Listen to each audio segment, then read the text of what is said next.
Good morning, everyone. My name is Alexandra Hiniker. I'm with the New York City Mayor's Office for International Affairs. And I'm not sure if you're familiar with this particular office because we're pretty small, so I first wanted to introduce what we do. You probably know that New York City is host to the largest diplomatic community in the world. We have 193 permanent representatives to the United Nations. We have more than 115 consulates, and we have about 75 trade missions. And of course, we're host to the UN. Our office was established about 50 years ago to serve as the liaison between the international community and our New York City agencies. My role within the New York City Mayor's Office for International Affairs is as the Program Director for Global Vision Urban Action, with the objective to link our local work to global discussions using the framework of the Sustainable Development Goals. I'm not sure how many of you are familiar with New York City's planning process, or rather our resiliency strategy, but in 2007, the New York City Council mandated New York City to develop a sustainability strategy every 4 years. It was originally called Plan YC. There was one in 2007, one in 2011, and then one published in 2015. And this was the first one that was published after the events of Superstorm Sandy.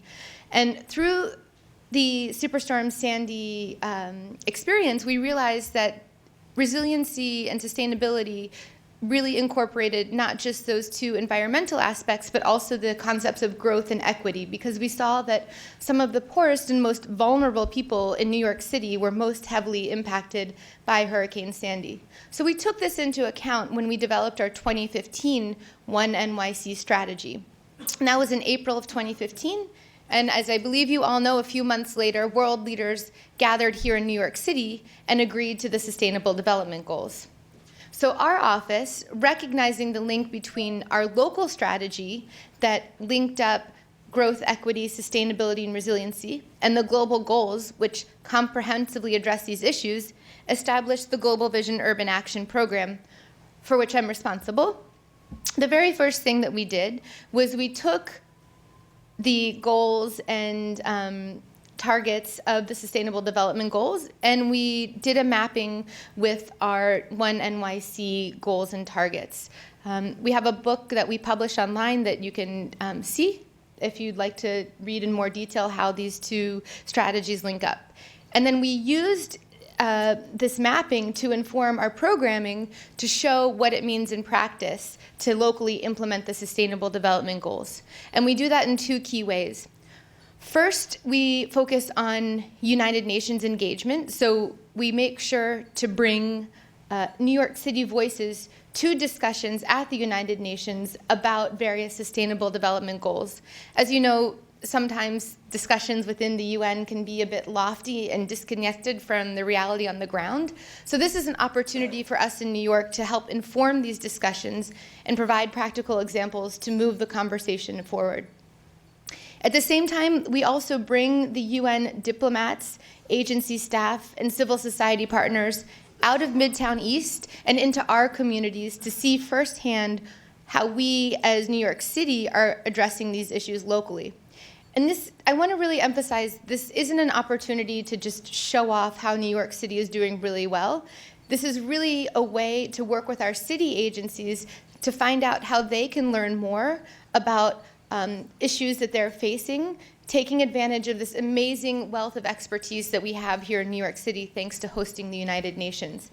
So some examples of trips that we've site visits that we've held include the photograph here, which is through the New York City Green Thumb Community Garden Initiative. We've also taken them on a sludge vessel so that New York City agency staff can learn more about wastewater treatment processes throughout the world.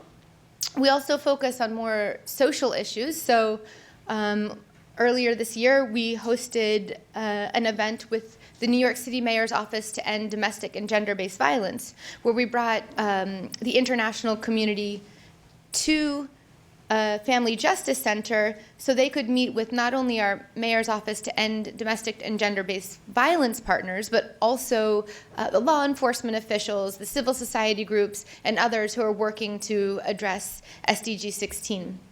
And in each of these contexts, we didn't just talk about the main SDG that was a priority for that particular agency. We also did a project-specific mapping to show how, even though, let's say, the Green Thumb Community Gardens, you would think that it's about SDG 11 and access to green space, it's also relevant to SDG 3 on health. It's relevant to SDG 4 on education, SDG 6 on water treatment, and so on, SDG 7 on renewable energy. And this is also an opportunity for our New York City agency staff to better express and understand how their projects are addressing a range of issues and how they can work better with other city agencies who may be interested in those topics. So as you may know, part of the Sustainable Development Goals process is that all United Nations member states are invited every year to submit voluntarily a status of the implementation of the Sustainable Development Goals. Now, this is a voluntary process, and the U.S. under the previous administration didn't commit to do it, and they certainly didn't commit under this administration to engage with the United Nations. But we, at New York City, had all the information we needed to report. Oh, excuse me, I wanted to highlight, I'm not sure if Justin Garrett Moore is here. He's not this morning. So another thing, and this is something that makes me particularly excited and happy, is that some of our New York City agency partners have taken the initiative on their own to look into localizing the SDGs. So Justin, who is, in addition to being a professor here, the executive director of the Public Design Commission, he went through all of their different design processes throughout the city, and I just included a screenshot. You can find the full mapping online.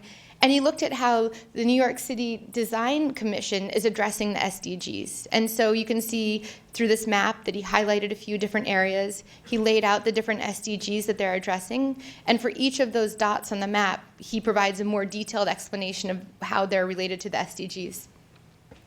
So we have all this information. We, through New York City law, are required to report every year on our status of implementing our local strategy, 1NYC. What do we do with it if the U.S. isn't reporting? Well, we as a city can also report. More than 65% of the goals and targets are relevant to cities. As the former Secretary General mentioned, it's not just SDG 11 on cities that's relevant to us, it's all the SDGs. So we came up with the idea of a voluntary local review, playing on the idea of a voluntary national review. And what we did was, first, we consulted all existing publications, voluntary national reviews. There is no comprehensive reporting structure. We looked at the UN documents laying out what should be included in a voluntary national review, and we talked to a bunch of different people, stakeholders from academia, civil society, member states who had done voluntary national reviews, and no one really had any clue what to do, so we made it up. And it was a bit terrifying. We were the first city in the world to report to the United Nations. Conveniently, this was in 2018 when SDG 11 was one of the priority goals. Every year there are 5 goals that are prioritized during the high-level political forum when the world comes together at the UN to check on the status of the SDGs. So what we did was, I mentioned before that we had our mapping, where we looked at how our local strategy fits with the global goals. We have our annual reporting, and then we had the programming that we implemented to see how what is written on paper is actually implemented in practice. And so I went through each of the reporting aspects that was relevant to the 5 priority goals that were mentioned in 2018, which were on clean water and sanitation, renewable energy, cities, responsible consumption and production, and life on land. And I took the information, I went to the relevant agency, I said, is this right? Do you think that we're reporting on the right aspects of what you're doing? Do you think that we've mapped it in the right way? Is there anything you want to add or take away from what we're going to be sharing with the global community using the SDGs?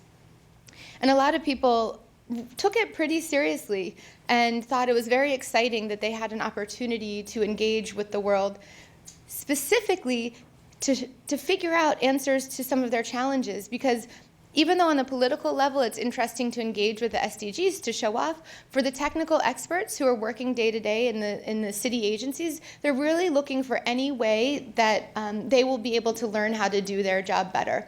So we really frame the SDGs as an opportunity, not an obligation for city agencies to engage with the global community, because they already have so many duties. They don't need an extra reporting requirement if it's not actually going to benefit their day-to-day work.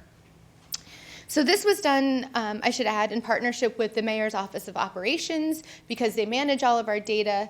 We have a very complex data infrastructure that dates back to the 70s, and we have more than 1,000 indicators. So I wanted to make sure that they were on board, and they thought that this was a useful process as well. That was in 2018. A couple other cities followed suit and also submitted reports that year, a couple of Japanese cities. And in the conclusion of our 2018 Voluntary Local Review, we said, this is just one way that cities can engage on the SDGs. This is just one reporting mechanism. And we put a call to action for other cities and for local and regional governments around the world to join us in doing their own reporting mechanism. So their own reporting. So over the course of the next year, a few other cities joined us. First was Helsinki in Finland. They announced soon after, during the General Assembly of 2018, that they would be the second city in the world to join New York City in submitting a voluntary local review. And eventually we got up to about 6 or 7 local and regional governments, from Los Angeles to Buenos Aires to Helsinki to a few cities in Brazil who are really engaged in this process. And they helped inform. I mentioned before that we kind of made up the reporting mechanism. And it's been really interesting for us as New York City to hear from other cities how they're localizing the SDGs, because that also informs how we can do it better and we can learn from each other.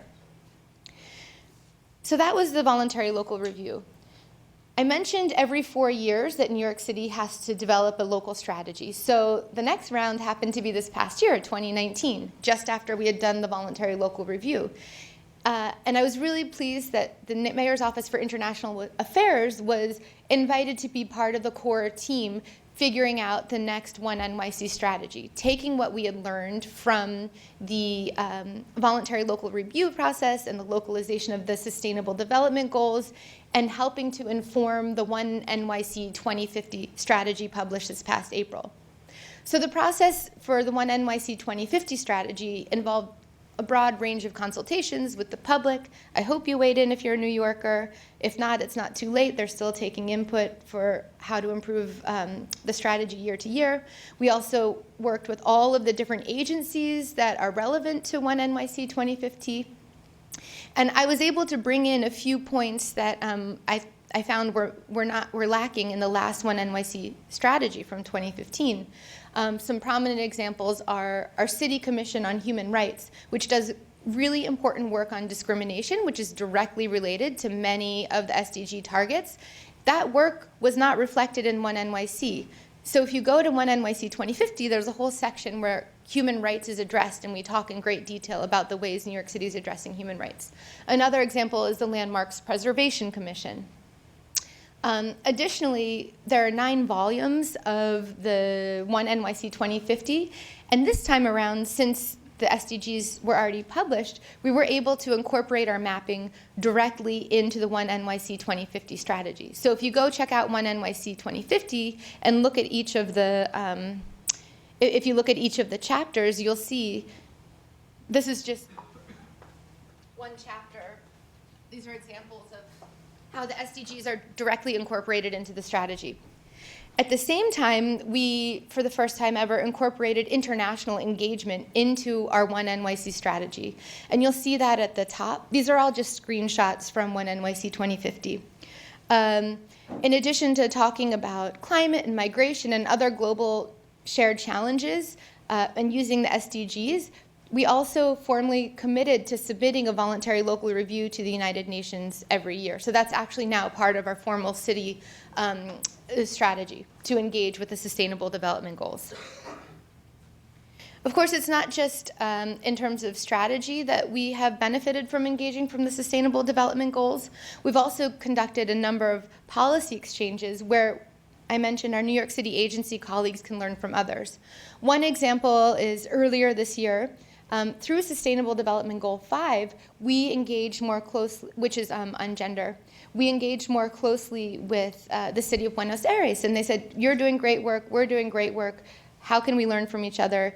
They invited our executive director for the Commission on Gender Equity to come down to Buenos Aires for a several days conference, together with representatives from the United Kingdom, the city of Helsinki, and local and global civil society to talk about how they're addressing equity in each of those contexts. And those relationships are really important for establishing exchanges beyond the Sustainable Development Goals. Another area that I'm very excited about is in 2017, we hosted an event at the United Nations together with the International Labor Organization to talk about how Argentina, Belgium, New York City, and the International Labor Organization are addressing SDG 8 on decent work and economic growth. And through that partnership, which has grown over the years, we were able to invite the International Labor Organization to come to our event. New York City had a hearing on equal pay, and now the International Labor Organization is providing international examples that inform New York City policy. And to me, that's as a New York City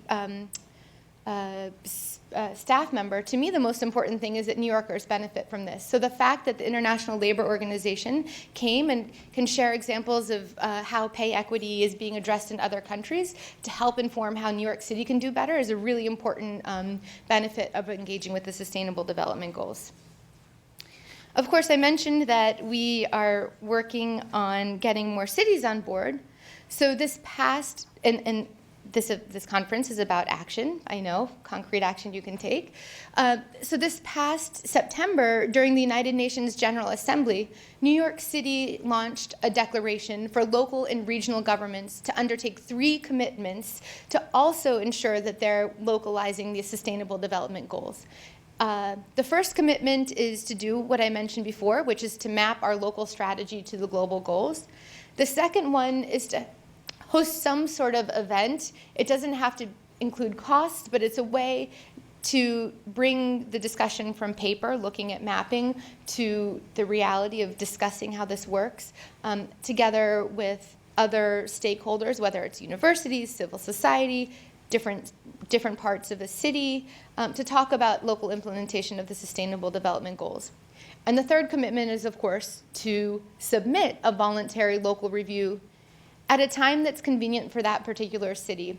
We want to be very careful that this isn't just window dressing, but that this is a meaningful process that each city engages with in their own time and with their own resources and their own policy processes. So we're really thrilled that more than 20 cities during the United Nations General Assembly committed to the Voluntary Local Review Declaration. These include cities from Accra to Cape Town, to Amman, to Barcarena in Brazil, to New York City, Orlando. It's really cities of all sizes, of all locations around the world. And now we're working to get more cities on board. So my ask for you today is to think about ways that you could get other local and regional governments to also engage with the SDGs and let us know how we can support those efforts, because I think this is a pretty international room. But for now, I'm looking forward to a really interesting discussion and lots of questions, because this is just the tip of the iceberg of what we've been doing in New York City. Thank you.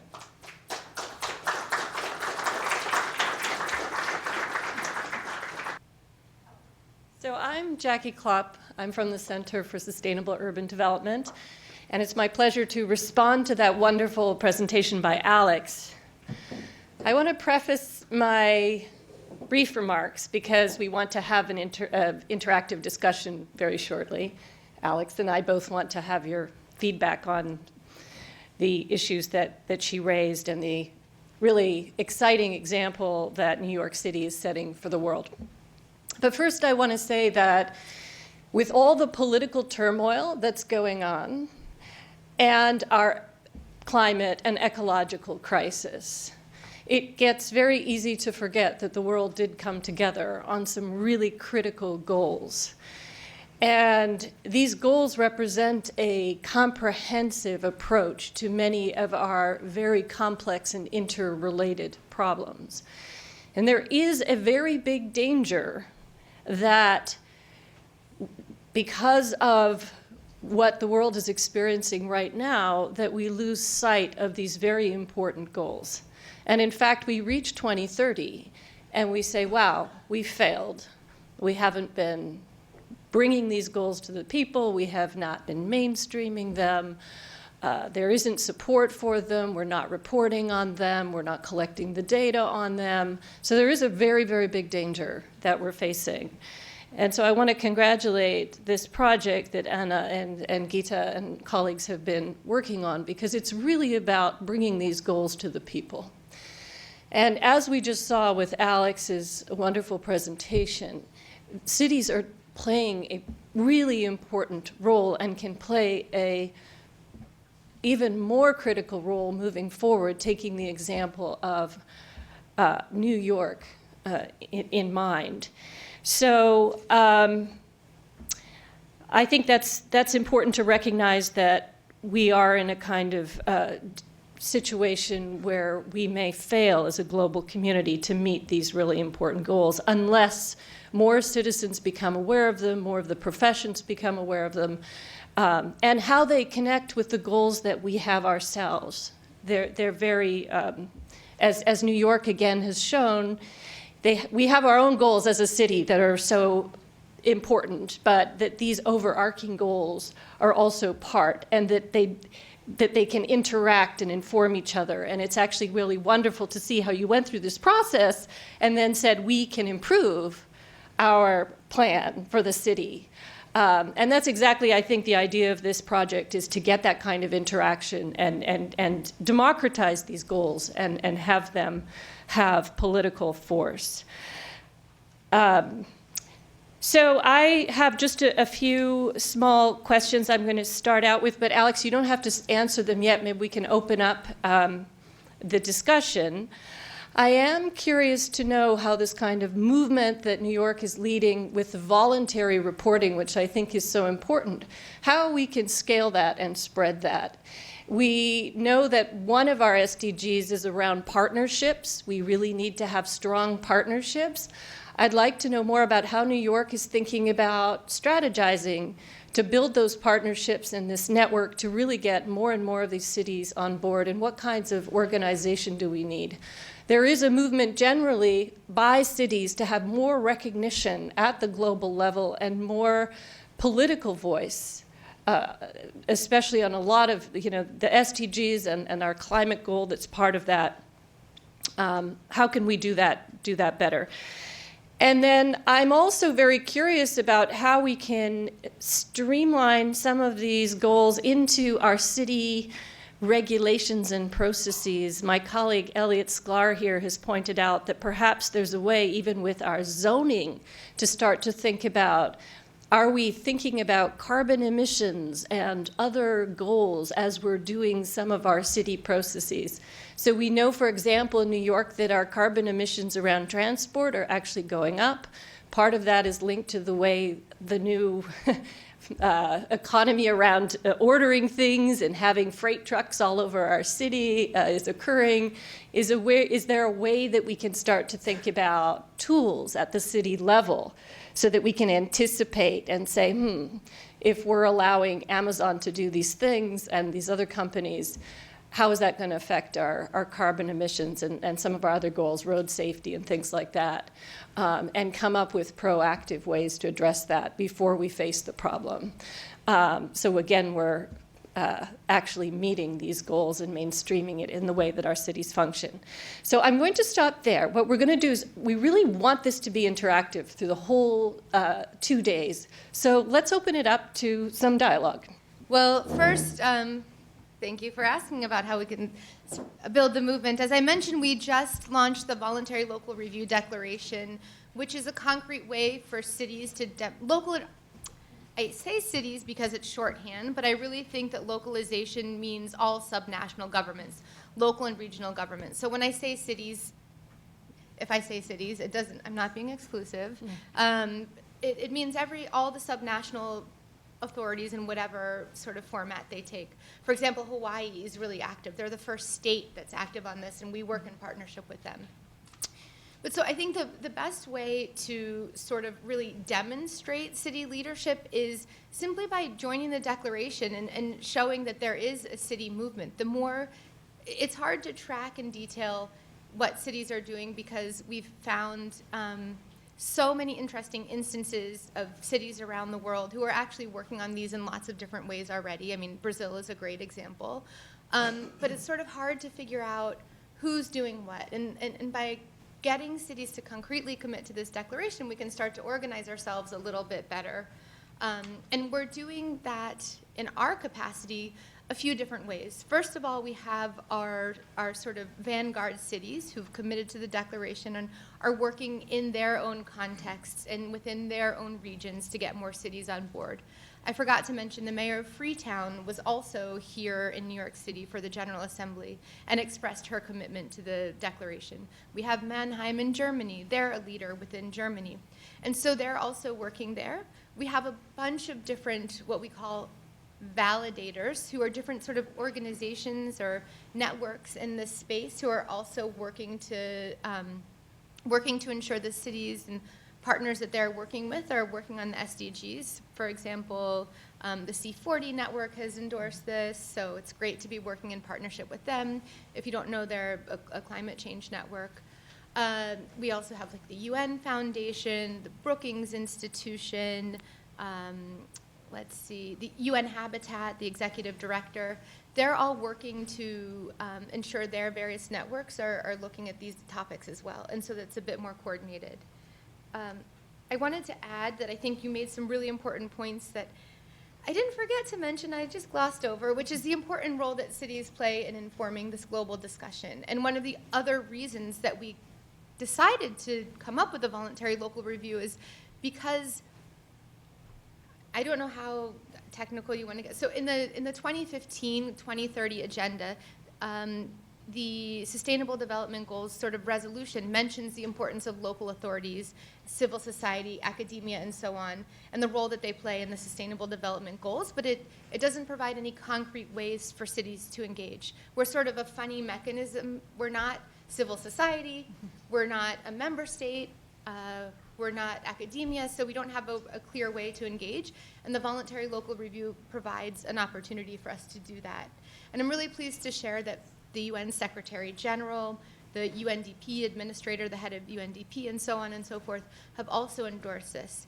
And it's taken some really careful calculations, and we really emphasize that as a city, we're not trying to undermine member states. We're not trying to undermine the authority that national governments have in making decisions at the United Nations. We're here to help inform the process, because in our current political context in the US, come on, it's very difficult. Like, everyone knows that. We're having a lot of challenges. But let's say we have an administration in the future that's super supportive of cities. That doesn't mean our role should be diminished. We still have something relevant to say. So I think it's dangerous to position cities only as an alternative to national governments in these contexts, but rather we always have an important role to play because we're the form of government closest to the ground.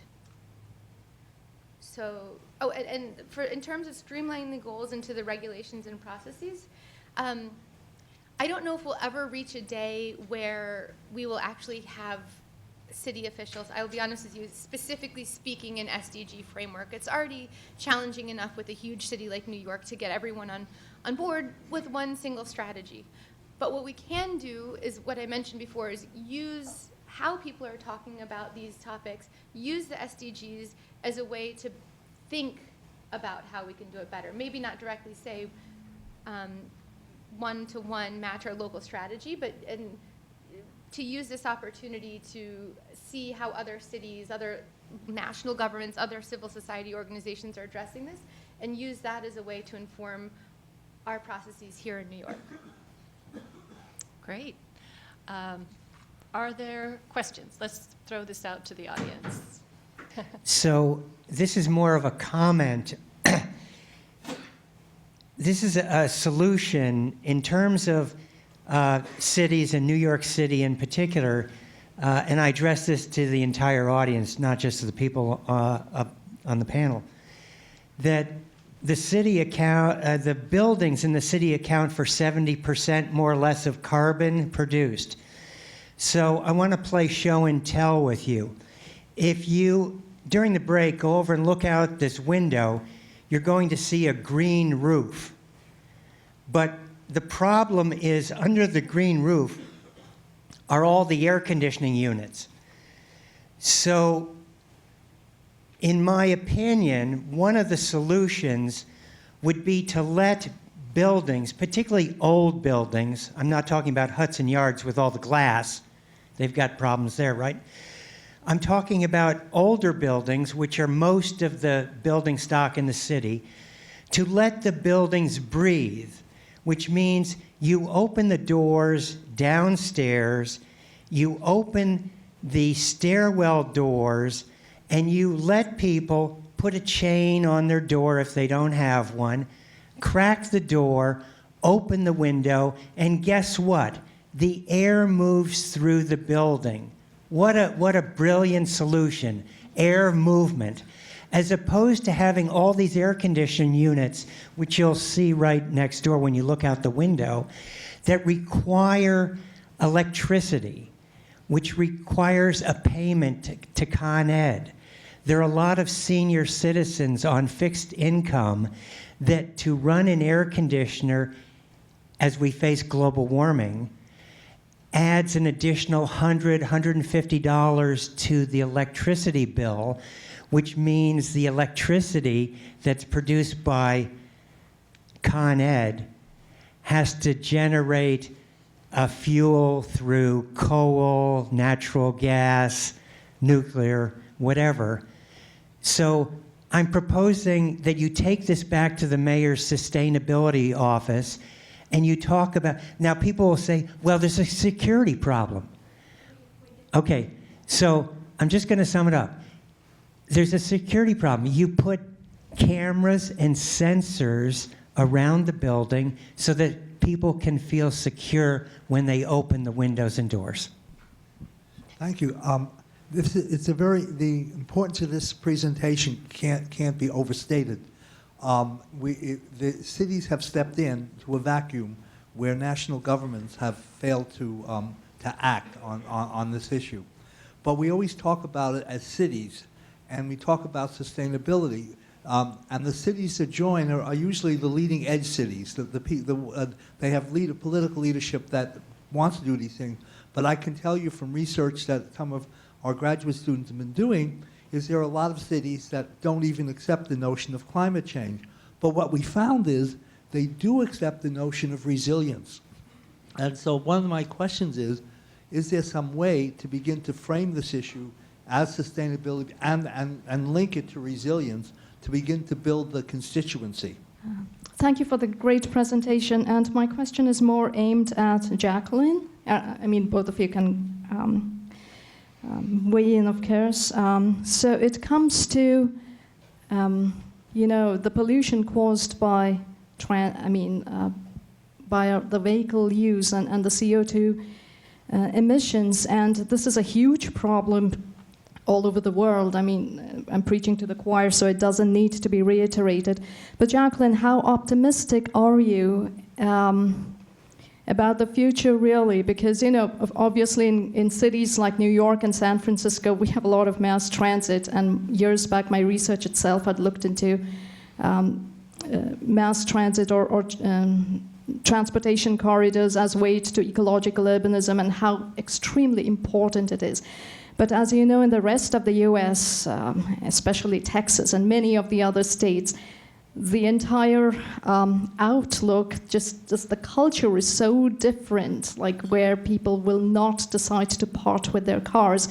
And of course, in many developing and underdeveloped countries, the owning of your own individual car is seen as, I mean, you cannot prevent that. You cannot tell them, oh, no, you keep your carbon footprint low and you shouldn't desire having a car.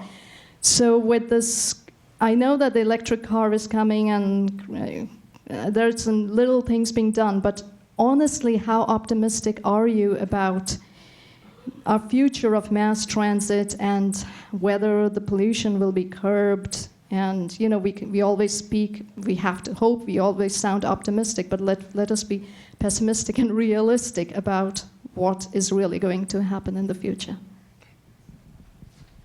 Alex, you want to? Sure. We'll take another round after this, sorry. On the building emissions, I suggest you check out our mayor's policy that he put out in 2019 of the Green New Deal.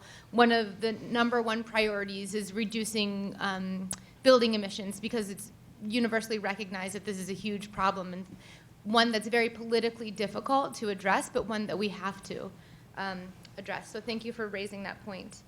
In terms of reframing climate change, I think that that's what's great about the Sustainable Development Goals is that it's not just about climate change, and we can talk about it with cities.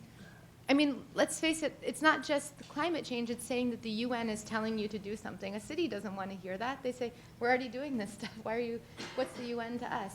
But if you talk about it in practical terms about how cities can benefit, and that's why I emphasize so much how we are learning from other cities, then I think that's a way to really get cities on board in the US and around the world. Like, not that this is something mandatory that they have to do in addition to what they're already doing, or that they're complying with some framework that they haven't committed to, but rather this is an opportunity for exchange and to learn. And I found when I talk to cities in those terms that they're very excited about this. So that's the solution that we're coming to, and I think that the SDGs give a great way to do that.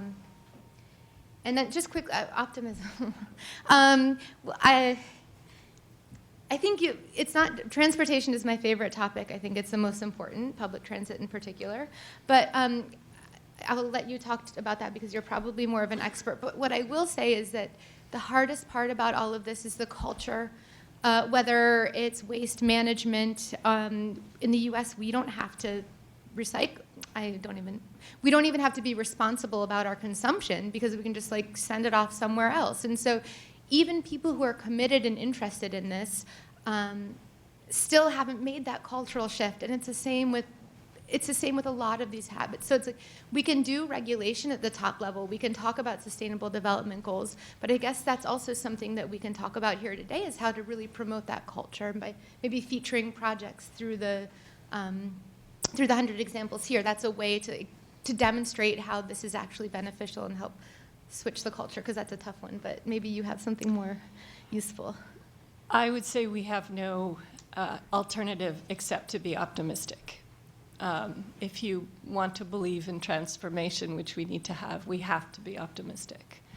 And looking at the younger generation and the way that they are moving and pushing, especially on the climate and ecological crisis issue, and a lot of other issues, I am optimistic. And I also feel like being in New York makes me optimistic. I want to congratulate the city on the Climate Mobilization Act with some very clever legislation around building, regulation of building efficiency, making it mandatory for large buildings that are often highly energy inefficient that are, owned by very big interests who have a lot of money, requiring them to be energy efficient.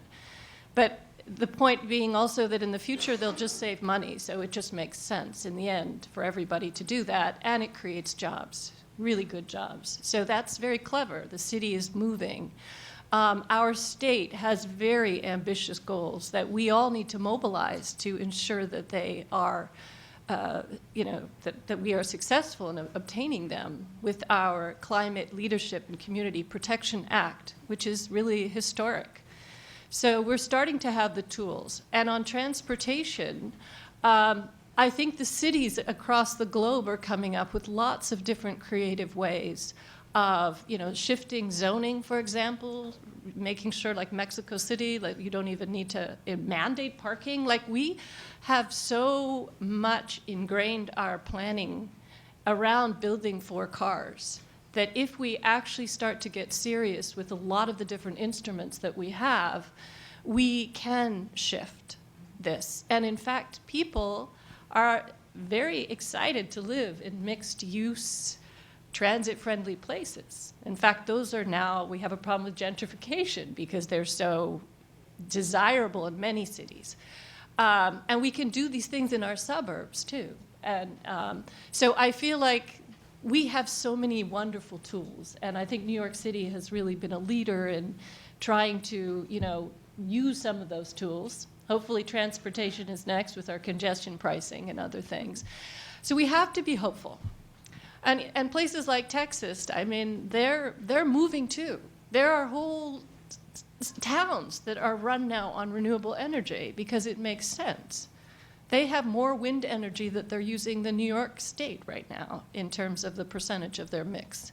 So I think we have to be optimistic, and I'm really so excited to see cities like my own, New York, being these real test beds of these new ideas and new strategies to move us to where we need to go. So let's be optimistic. I'm sorry, I'm going to interrupt to say that Alex now has the last word because we only have about another 5 minutes, 4 minutes for the session because we're going into another one. So Alex, and I'm sorry to all of those who won't get their questions.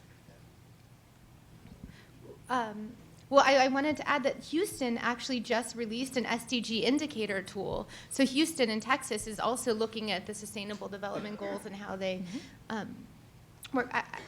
I hope I have the first word today because there's 2 full days of really exciting workshops and engagement here, and I'm really, at this moment, just want to thank you so much for inviting me to share what New York City is doing, and I want to emphasize that we may have been the first to submit the voluntary local review or do these things, but we don't want to do it alone. So any ideas you have for us to work with you or with other local and regional governments to figure out these answers, to build on our optimism, because I agree with you. If you're not optimistic, what are you? But we're really open to collaboration and suggestions, and I look forward to hearing what comes of the next 2 days and figuring out how we can turn that into something actionable. So thank you. Well, thank you. Thank you so much.